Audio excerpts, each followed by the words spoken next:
పంజాబ్ రాష్ట్రం అమృత్సర్లో ఉన్న golden temple ను పేల్చివేయాలని పాకిస్తాన్ కుట్ర పన్నింది. అంతేకాకుండా టర్కీ నుంచి తెప్పించిన ఆధునికమైన డ్రోన్లను గోల్డెన్ టెంపుల్ పైకి సంధించింది. ఈ టెంపుల్ విధ్వంసం చేయడం ద్వారా భారత్లో రెండు వర్గాల మధ్య చిచ్చు రేపడానికి పాకిస్తాన్ విఫలయత్నం చేసింది.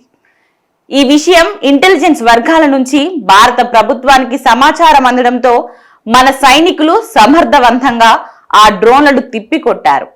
ఇంటెలిజెన్స్ నుంచి అందిన సమాచారం ప్రకారం గోల్డెన్ టెంపుల్ వంటి మతపరమైన ప్రదేశాలతో సహా భారత పౌరులు సైనిక స్థావరాలను పాక్ లక్ష్యం చేసుకుంటుందని భారత సైన్యం ఊహించింది.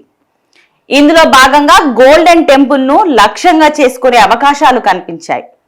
ఇక ముందుగానే ఊహించడంతో స్వర్ణ దేవాలయానికి అదనపు రక్షణ కల్పించారు. మే 8న తెల్లవారుజామున గోల్డెన్ టెంపుల్ లక్ష్యంగా పాక్ డ్రోన్లు దీర్ఘశ్రేణి క్షిపణులు ప్రయోగించింది.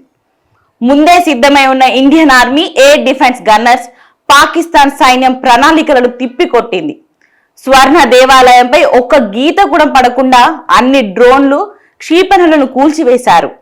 ఈ విషయాన్ని major general Karthik C Seshadri వివరించారు. మరోవైపు పాకిస్తాన్ దాడుల నుంచి తమ ప్రాణాలు కాపాడినందుకు అమృత్సర్ ప్రజలు ఇండియన్ ఆర్మీకి కృతజ్ఞతలు తెలియజేశారు.